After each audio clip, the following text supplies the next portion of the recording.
I'm David Molyneux and I work in the Sensors and Devices group in Microsoft in Cambridge. And I'm working on the SecondLight prototype. This is a Surface computer. It's a multi-touch Surface computer, very similar to the Microsoft Surface, which is now a commercial product. So we can have one touch point, we can have multiple touch points for more natural and intuitive gestures to actually interact with our data on the surface. In this case I have an image of the night sky. Now if I were to ask most people what constellation this is, they wouldn't know. However, if I now place a piece of tracing paper over the actual display, what you can see is another layer of information which is revealed, which is completely separate to what's being shown underneath. In this case we're revealing the name of the constellation and some of the names of the stars. Here I have a map of Cambridge. In this case, if you want to know what the roads are in Cambridge, in the city centre, we simply, again, move the piece of tracing paper over the display to reveal this hidden information. So the way this actually works, we have a special diffusing material which we're using to project onto here. The diffusing material can be in two different states. It can be diffuse, like this, and that's just like the standard Microsoft Surface. It has a diffusing surface that you project onto. But in this case we have a switchable diffuser. It's not just diffuse, but if we apply a voltage to it, it goes transparent. And in this case we're switching between those two states very, very quickly, so quickly that you can't actually see that switching happening.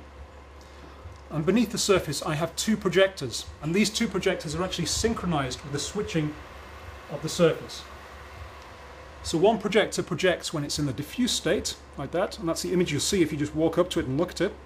And then the second image is projected when it's in the transparent state. In this case the light passes through the surface and I can then catch those rays of light with another diffusing surface above it, in this case a piece of tracing paper. But anything which is diffusing, such as a piece of frosted acrylic or even a latex scroll, will actually reveal that hidden information.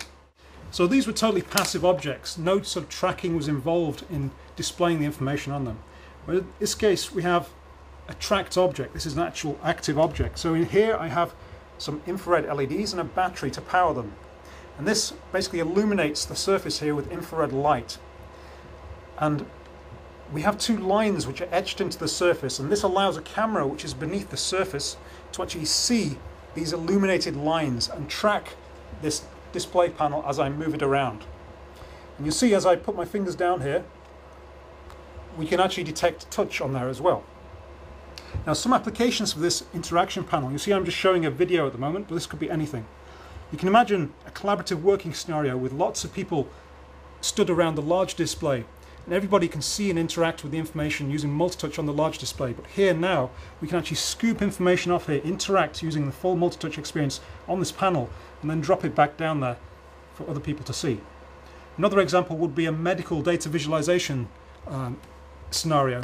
In this case, from a CT scan or an MRI scan, you get a 3D volume of data. So if we actually imagine that this volumetric data set is here above the surface, you can't actually see it with your naked eyes, but if you put this personal interaction panel into the data and move it up and down, tilt it side to side, you can get different views through this actual volumetric data set, hopefully to help the doctor diagnose things like tumours.